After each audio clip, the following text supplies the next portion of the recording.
Hello. Sorry, my nose itches. It's Sarah Wackel, astrologer and leadership coach here for Wellness Astrology. Please do be kind and hit the like button. Leave me a comment, even if you just say hi, that's completely fine. I really want to boost this channel, boost this audience. This is kind of my sole focus for the internet right now is this channel, as well as the Awakening Spirit Collective, which is a paid platform.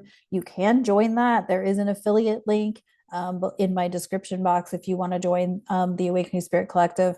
You can also join my mailing list where I have been relaunching my blog and doing some other channeled messages that are privately linked in that newsletter. So if you want to be a part of that, you can click the link and join the newsletter. But I'm really, be honest with you, I am limiting my social media a lot, because it's for my own good. It's for the good of me being able to continue to do the work that I do, because the astrology is astrologying as it does. And so I definitely went into a more zoomed out perspective on my weekly for the Awakening Spirit Collective, as to things that are playing out. But, think about it. We've had eclipses, we've had Pluto return, we're continuing to have Pluto returns now throughout the country. And so anyway, all right, we are here for the moon in Gemini. Jupiter just stationed direct during the first quarter square, moon in Taurus. So you can bet your bottom dollar there's going to be a lot of information, a lot of chattiness, a lot of forward momentum. And remember, all of these planets are looking ahead at new signs. And so you think the energy is insane now. You better learn how to take care of yourself and manage your nervous system, because this is just the beginning, kids, and every astrologer is talking about it. And what I'm going to say is be attentive to when you are getting too much information that is affecting your nervous system. Be attentive when you need to put downtime settings on your phone. I've been very attentive to that myself. And, now the more time I'm spending away from social media or even the news, the less I am interested. I would just as soon go read a book. So, call it an escapism if you want to. That's completely fine. But yeah, I would rather read a book. Anyway, but I also feel like, and we're coming up on Super Bowl Sunday. And for those of you who know me really well, I despise Super Bowl Sunday, because there's so much that goes on while everybody's getting, gorging out on food, football, and beverage and all of that crap. There's so much going on that we don't know about on that day. And so, whatever. Besides, aren't the Chiefs playing? So the Chiefs are probably going to win. Kansas City. There's tons of Wichita, Kansas connections with a lot of things that are going on right now. That's not suspicious. That's not suspicious. Oh, okay. But this is wellness astrology, not mundane astrology. I do highly recommend, though, go check out Robert Phoenix if you haven't already. He does really good job at putting things together and piecing things out, and putting the astrology to it, and all of that. He's really good at that, and he has regular shows on YouTube that you can watch. I also follow him on Rumble, and he does an even better show on Rumble. Um, okay, so, but why I keep bringing up the nervous system? Because if you're feeling anxiety, if you are feeling unsettled, if you're feeling so confused at life, which all of these I am feeling, okay? So I'm speaking from pure experience, and pure like what I'm actually going through in the moment. And yes, I'm pre-recording this. I'm recording this on February 1st. So just so you have a little perspective. But if you're feeling those ways, then disconnect. Okay. But also be aware and attentive. There is a fine line, because I have to be aware of what's going on, right? Not only as an astrologer, but just as a human being. Like, you've got to be aware of things that are going on, but also be able to disconnect your nervous system, your brain, your empathic senses, right? Because as we're moving through, not only like this is a moon in Gemini with Jupiter in Gemini, but also there's so much going on in Pisces that, and the level of closure and things that are happening for us to move ourselves in a different direction. You're not going to do that if you're glued to your TV or your news feed, whatever platform you choose. You're not going to be able to take advantage of this energy if you're glued to a news feed, right? Or you're glued to your TV, or you're glued to you got to be like so determined to watch the football game that you neglect some part of something that you could have been focusing on. Okay? And I say that from like experience of like, I know somebody who's so determined to watch football that they neglect the other things in their life, right? And I'm sure this person's not the only one. I think a lot of people neglect life because they have to focus on pro sports. Don't get me started. I have done videos on this in the past, not recently. But what I'm saying is, I'm not saying the entertainment is bad, but I am saying how much of it is a distraction from actually like taking a class, learning something new, reading a good book, or even reading a self-help book, taking time to meditate, taking time to exercise, taking time to meal prep, all of these things. Okay. Taking time to learn a new skill. Okay. So as we're moving through this moon in Gemini, I really invite you to disconnect, turn your phone off, put your downtime settings on. I don't know what it is on any other phone. I'm an Apple person. But I'm sure that there is some kind of settings in every kind of phone or every kind of iPad or every kind of whatever that you can set to turn off the use of newsfeed apps. Okay, because it's not just social media, but like any kind of news you're following or whatever. And really tune into your physical body, your mental body, your emotional body, so that you can actually feel the energy that's unfolding for you and the people who matter most to you, whether that's your spouse, your significant other, your friends, your family. Like, what's unfolding? What connections are opening up for you that you're missing because you're so into all of the things? But again, also be aware and attentive of what's going on, because there are bigger things happening that we all kind of need to be aware of to an extent, right? And they are astrologically on point. And it's sad, and I get it, you know. Um, and I have a lot of let's see, how can I word this that doesn't, I feel like no matter how I word it, it's going to make me sound like a cold-hearted person, and I'm not. But we have to understand that whether it is a newsworthy event or something that's happening in someone's life that we were like, damn, it's sad to see so and so get seriously ill, or it's sad to see so and so moving through this, that, the other thing. Number one, we don't get to choose people's karma.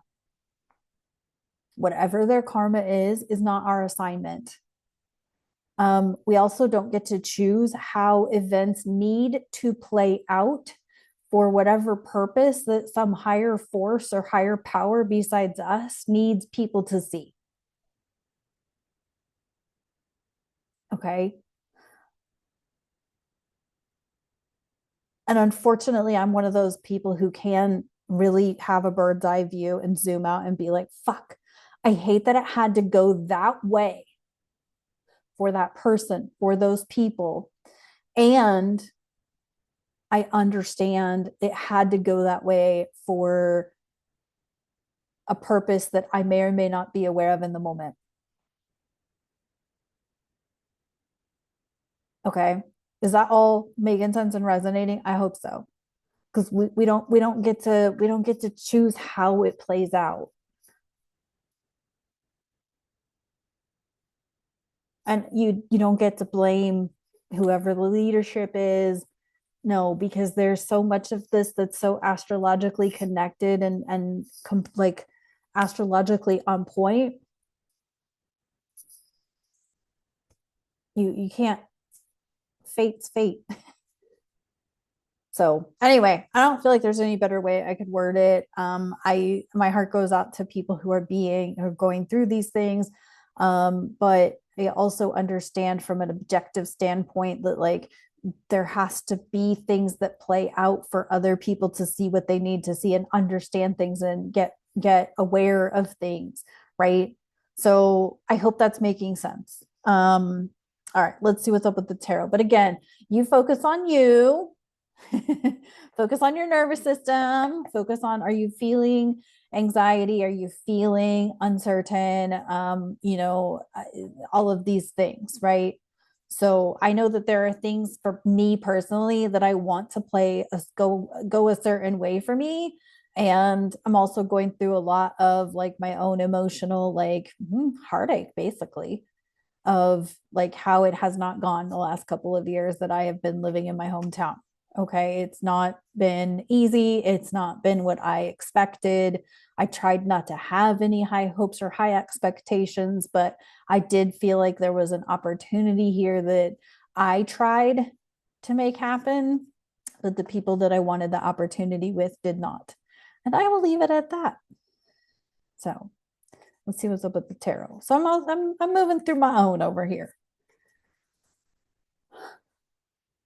If you know anything about The Wheel of Time by Robert Jordan, you know you get invested in a book series like that. And that is what I am currently reading. I'm on book 6 of 14. So it's like you got to read at least 4 chapters a night. It is definitely one of those type of things. All right, we have the page of starships in reverse. This is Lao, Data's daughter. We haven't drawn this card in a long time, but we did draw. I mean, there's a lot of emotional instability. There's definitely a lot of breakup level energy, and I'm not just talking about romantic breakups, but like breaking up with your job, breaking up with friendships, friend circles, realizing that you could do better, probably, or even they're breaking up with you because maybe they, just need to go a different way. Um, there's also like rejection is redirection. And so kind of feel into that. Like if you're being rejected in some kind of way, like I feel like I'm being rejected by my hometown, well, that's redirection. Where am I going? What's next? So and then there's the grief and the sadness with all the Pisces energy, like the grief for me is I really would have loved to been more a part of this area, this region. There's a lot of country and rural here.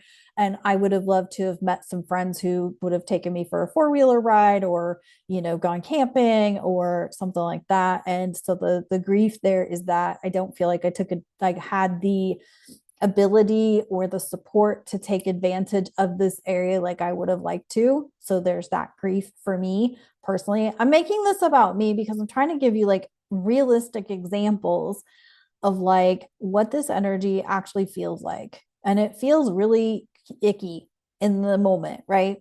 But we also have to understand that even when it feels icky and that there's a grief process and a process and a closure or completion process, that means something new is coming.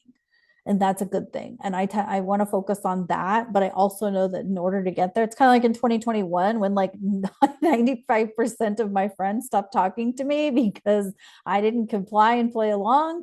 I went through a lot of grief because here was people I had known for 25 or 30 years that were basically my worst enemies all of a sudden. And I'm like, what? um, and I went through a lot of grief. And I feel like I'm doing that again. I'm letting go of things now and relationships now and potential missed experiences and opportunities. But I have to know and understand that there's a bigger path and a bigger lesson and a bigger something that I can't currently see or understand or comprehend. And I have to trust and have faith that I'm making aligned choices and aligned actions that are going to get me to that next place. So that's what I'm giving to you for you is like, know that even if something feels really ick right now and you're like, what the hell? It's because something bigger is opening up, but you've got to let something close first and grieve it and move through all of it. And then we got, ooh, death in reverse. Damn. Tasha Yar.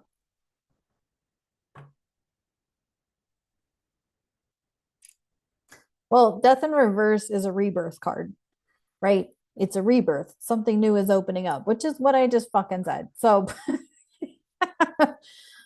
this is confirmation of what I just said. The death in reverse, something new is opening up, but you've got to be willing to let something die and be willing to let something go and be willing to say, I did my part, I tried my best, but it's not working out that way. So believe it or not, I remember there was a time, I want to say it was early 2022, um, that I said, I'm done coaching. I'm done being a coach. And I just stopped posting content about it. I stopped trying to market myself as a coach. I'm done. I was done. I was done. I was done. What opened up for me at that point was all of this learning about my own spiritual journey and my own how my body works, how I feel things. Then I started getting into astrology. And when I tell you I dove headfirst into learning astrology, like that's how I got here. And now I brought coaching back. So I quit. I let coaching go. I'm like, okay, I'm just not going to do it anymore. I'm not going to support people like that anymore. And then it opened up the opportunity for me to bring astrology into it. And then coaching didn't feel so hard anymore because now I'm like, okay, now I get it because I can coach people with their astrology, right? I can coach people on how to work with their moon, how to work with their Mars, how to work with their weird Aquarius placement, how to work with their Scorpio moon, you know? Um, or how to at least understand that they were created by God via astrology to be the person that they are. It's like people think that like they're this 100%, like, why am I this way? And I can look at the astrology chart. Well, you're that way because you have, Mercury that here and Mars here. And oh, look, you've got like a North Node in Aquarius or something random, right? Usually it's an Aquarius thing if they're coming to me, to be honest with you. Most people are like, what is this Aquarius thing? I don't understand. It means you're unique, you're innovative. But most people hold themselves back from being that way. So, all right, let's see what's up with the dark magic, Magick. There's a lot of shadow work going on right now with this whole Pluto new in Aquarius. There's a lot going on. So just, you're not alone. Even your favorite YouTuber is moving through her own.